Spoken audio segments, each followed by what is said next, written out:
It's time to set aside the superficial. It's time to go deeper.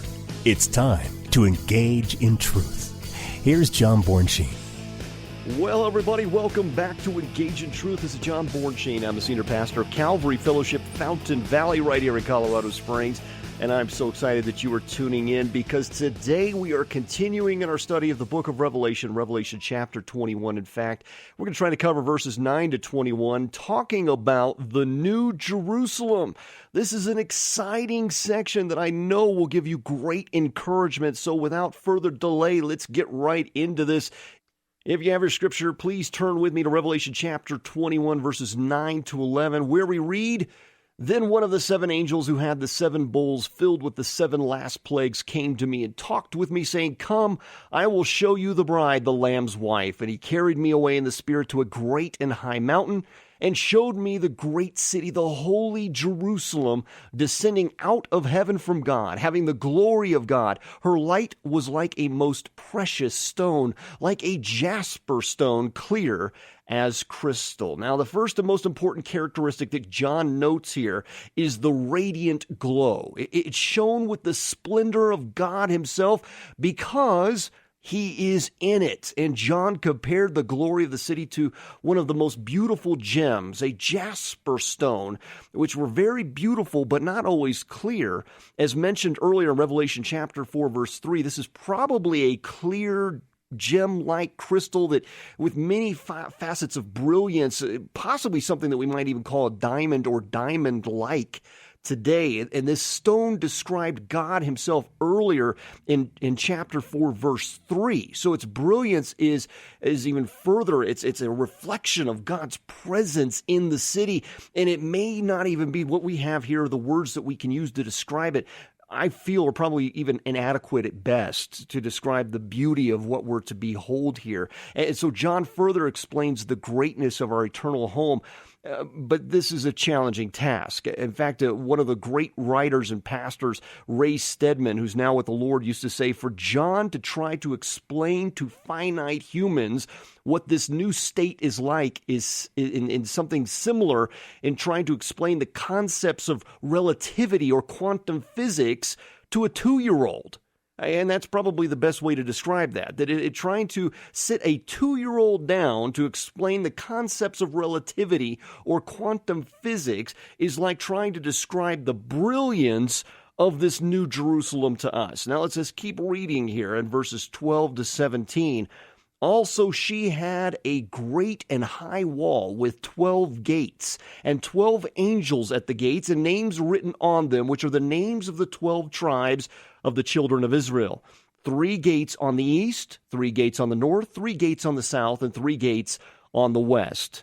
Now the wall of the city had 12 foundations, and on them were the names of the 12 apostles of the Lamb. And he who talked with me had a gold reed to measure the city, its gates and its walls. The city is laid out as a square. Its length is as great as its breadth. And he measured the city with the reed, 12,000 furlongs. Its length, breadth, and height are equal. Then he measured its wall 144 cubits, according to the measure of a man, that is, of an angel." And again, that's Revelation chapter 21, verses 12 to 17. So the New Jerusalem is magnificent. There's no other way to describe it. It's 1,500 miles wide, long, and tall. So it's a perfect cube. It's a symbol of perfection like the Holy of Holies itself, and roughly contains some 3.375 billion cubic miles. Now, if you get to look this up online, I'd encourage you to do it. If you Google search this and compare the New Jerusalem even to the United States or to Israel, you will be greatly impressed the size of this city. Now, some texts, the NIV, for example, suggest that this number is 1,400 miles rather than 1,500 miles, but this was due to the ancient conversion tables, such as cubits to feet. And generally, 1 cubit equals 17.5 or 18 inches. So, however, when we get to this royal cubit dimension, it can be 20.4 or 21 inches, and this creates a variances within the distinction of a furlong or stadia. Have I lost you? Let me try to explain further. The furlong, which is a meaning for furrow length, It really goes back to this distance that a team that would have oxen, they could plow without resting. So that's where we get that. What was the distance that they could plow with their oxen without the oxen needing to take a rest? That's where it ultimately originated from. It was standardized to be exactly 40 rods or 10 chains. So the furlong went from 600 feet to roughly 660 feet, or 200 yards to 220 yards. So the furlong was historically viewed as being equivalent to the Roman stade or stadium.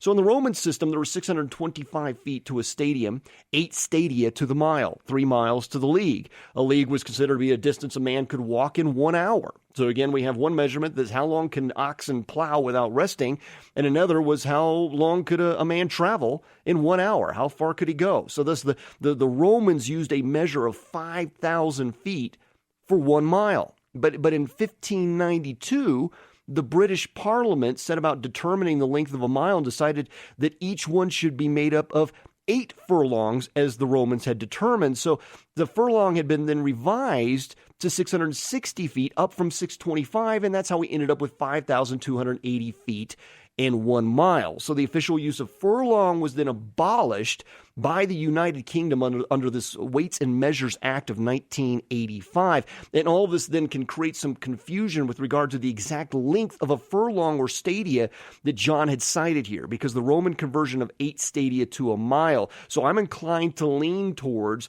the 1,500-mile measure at 660 feet per furlong, which I use as my baseline for this conversation here today. I don't think it's coincidental. The Bible that was penned over by 40 authors that God had selected was written over a period of 1,500 years. So the number 1,500 is the largest number to appear in the Torah as a value for a single word. And 1,500 coincides with the numerical value in the Greek word phos, or light. So it's actually a Greek word to describe light in the number 1,500. So again, I think that 1,500 is the better measurement here, that it is 1,500 miles wide, long, and in height. So the law is light that we're told in Proverbs 6:23. Jesus is light in John 8:12. We are children of the light in 1 Thessalonians 5:5, Ephesians 5:8, and Ephesians 4:17 to 32. So God is the Father of light in 1 John 1:5 to 9. So again, we see that 1,500 seems to reflect the very triune nature of God. And since God is light, it makes sense that a city would reflect his very characteristics and nature. So I find it ironic that on June 3rd, 2016, everyone was talking about the newly discovered star that they named, nothing really beautiful about the name, but it was KIC 8462852. And the reason for the dialogue was due to the fact that no one could explain the irregular patterns of light coming from this star, which was located 1,500 light years away from the Earth. So many researchers have tried to speculate what could cause the enigma in the light patterns that were unlike anything they had seen before. Well, the heavens declare his glory, according to Psalm 19:1. I love that the star was exactly, or at least measured to be roughly 1,500 light years away from the Earth. So let's talk about the New Jerusalem for a moment. How big is it?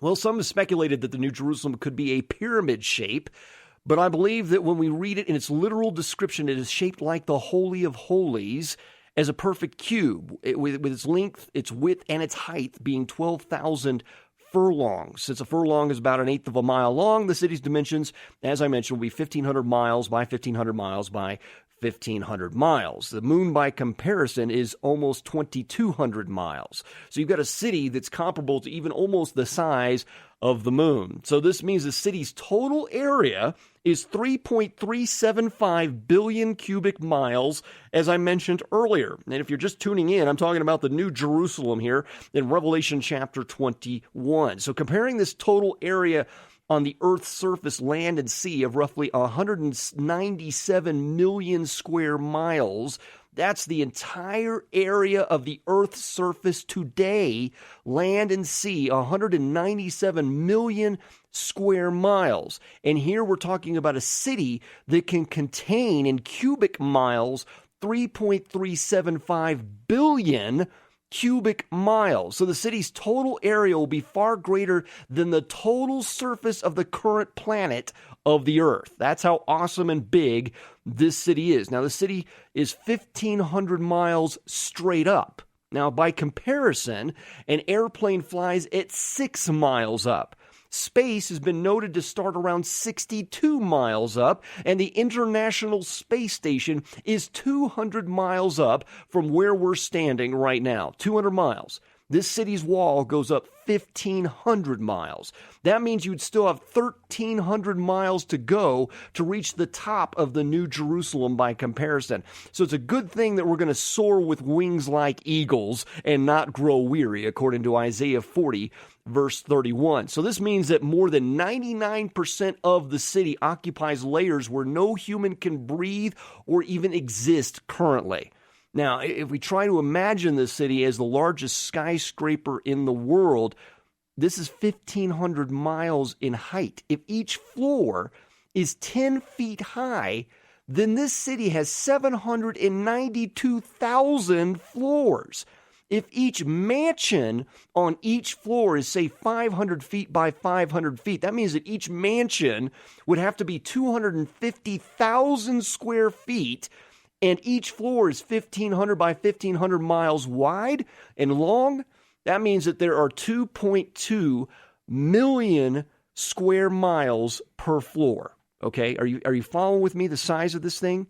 That means that you could fit 250,000, almost 251,000 mansions per floor if each person had received a 250,000 square foot mansion. Okay, so he tells us that in my Father's house, there are many rooms. He's not kidding. That means there could potentially be 198 trillion, 717 billion, 235 million, 300,000 mansions in my Father's house if each mansion is 250,000 square feet each. Okay, you're going to have to probably go back and re-listen to this just to get all those numbers again. That's how awesome this New Jerusalem is. Jesus told us that there were many mansions, didn't he? Go back to John chapter 14, verses 1 to 4. Let's read it. Let not your heart be troubled. You believe in God, believe also in me. In my Father's house are many mansions. If it were not so, I would have told you. I go to prepare a place for you. And if I go and prepare a place for you, I will come again and receive you to myself. And where I am, there you may be also. And where I go, you know, and the way you know. Now, I don't think there are 198 trillion people to fill up all these mansions if they're 250,000 square feet apiece. But that's not, let's just do some other math here, because the New Jerusalem could still hold 20 billion people if you gave each person 75 acres each, with room left over for roads and buildings and more. So are there really 20 billion Christians then to occupy the New Jerusalem? Well, many demographic studies will tell us that 8.3 billion people have claimed to be Christians since 30 AD. 8.3 billion since 30 AD. Now, Matthew 7:21 to 23 tells us that not everyone who claims to be a follower of Christ is truly a Christian. A very, very humbling section there. But how about all the children who die young or in the womb? Of the 4.4 million pregnancies per year in the United States, there are nearly 1 million miscarriages. In addition, there have been over 54 million abortions worldwide since 1973. So if we look at all the abortions around the world even, some have speculated that with even chemical abortions and so forth, there have been 1.72 billion abortions around the world. All those children are going to need a home too. So the Population Reference Bureau estimates that 107 billion people have lived on the earth since the beginning. Okay, so if, say we take 20 billion residents of the New Jerusalem, that is quite plausible. That means that there would be 250,000 square feet for the mansion within 75 acres for each and every person. Now, okay, do you get the awesomeness of this? I don't know if you understand how big 250,000 square feet is. If you look at an image of the Fleur de Lis mansion in California, this amazing mansion, but this shack only has 12 bedrooms and 15 bathrooms. It only has a 50-seat theater, a ballroom, a gymnasium, and a paltry 250,000 square feet. And that particular home was listed for $102 million. That home is only 50,000 square feet. We're talking about homes that could be as big as 250,000 square feet with 75 acres each if we had 20 billion Christians in the New Jerusalem. How about Bill Gates' home? It's only a paltry 66,000 square feet. It only has 24 bedrooms and 6 kitchens and a 21,000 square foot library. And it went for $124 million. God laughs at this. This is nothing. Your Father is going to make you royalty like this world has never known before. The city's wall is 144 cubits thick. Now, given a range of between 17 to 21 inches, that means the wall itself is 204 to 252 feet thick. Oh, this thing is amazing. Let's keep reading. Verses 18 to 21, Revelation chapter 21. When John writes about a street paved with gold, I don't doubt his words. I mean, it's meant to tell us that the things we value so highly in this life will be used to pave the roads in heaven. Okay, now how could this gold be clear? The Bible makes a rather amazing statement regarding the use of gold within this newly made Jerusalem. And Old Testament priests, when they ministered in Solomon's temple, they walked on a gold floor in 1 Kings chapter 6, verse 30. So how could such a rare and dense metal like gold appear as a clear and transparent, even like glass, in this unique Jerusalem? It's only in modern times, listen to this, it's only in modern times that man has had the science and technology to prove that this can happen. That what God granted John to see almost 2,000 years ago, that gold being the most malleable of all metals, that under tremendous pressure, a single pure U.S. ounce of 28 grams of the metal can now be beaten and stretched into 300 square feet. And this amazing sheet can be produced so thin that it even appears transparent, like glass. And now some aircraft cockpit windows have even used it as a thin layer that's applied on top of them in order to retard icing. So what would John spend so long of this description on various gems? Why tell us that? Why would he spend so much time telling us what the city is built out of? And I believe there's an important lesson to be learned here. If you go to Exodus chapter 28, verses 17 to 21, we see these stones mentioned before. Back in the Old Testament, the Torah, and they represented the 12 tribes of Israel, which were embedded on the breastplate of the high priest. The sardius was the first stone that was mentioned there, and the jasper the last one. And now the order is different in Revelation chapter 21 when compared to Exodus chapter 28, as the colors now seem to correlate with each of the apostles. As we read in Revelation 21:14, the tribes of Israel are written on the gates and not on the foundation. So ironically, the 12 gates with the names of the 12 tribes of Israel are on giant pearls. Now, pearls are not stones. And in fact, the pearls are from unclean animals. If you go to Leviticus 11, 9 to 12 on that, they come from oysters. And these pearls are at least 200 feet in diameter. These are giant pearls. And this seems to suggest the vision of Acts chapter 10, verses 9 to 16, which was speaking of the Gentile church, which is established through the obedience and the testimony of the apostles. So the entrance of the New Jerusalem now consists of the image of the church, each named after a tribe of Israel, both coming together, which is the fulfillment of Romans chapter 11 and Galatians 3:28. So for those saints whose lot is poverty in this life, like the saints in Smyrna, go back to Revelation 2:9 on that, John's description of the splendor of the New Jerusalem is great encouragement. So whatever material benefits have been forfeited for the faith in this lifetime, the eternal riches of the New Jerusalem will far more adequately make up for it. So if you feel like you're barely making ends meet, remember that your eternal home awaits you.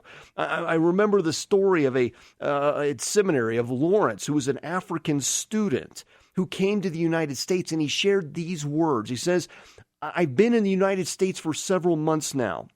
I've seen the great wealth that's here, the fine homes, the cars and clothing. I've listened to many sermons and churches here too, but I've yet to hear one sermon about heaven because everyone has so much in this country. No one preaches about heaven. People here don't seem to need it. In my country, most people have very little, so we preach on heaven all the time. We know how much we need it. You see, the splendor of heaven is a healthy antidote for materialism. The Laodicean saints, they thought they were rich, but they were informed that they were actually poor in Revelation chapter 3, verses 17, 18. So no matter how much wealth these saints could have accumulated, it pales in comparison to the awesome wealth and splendor of heaven itself.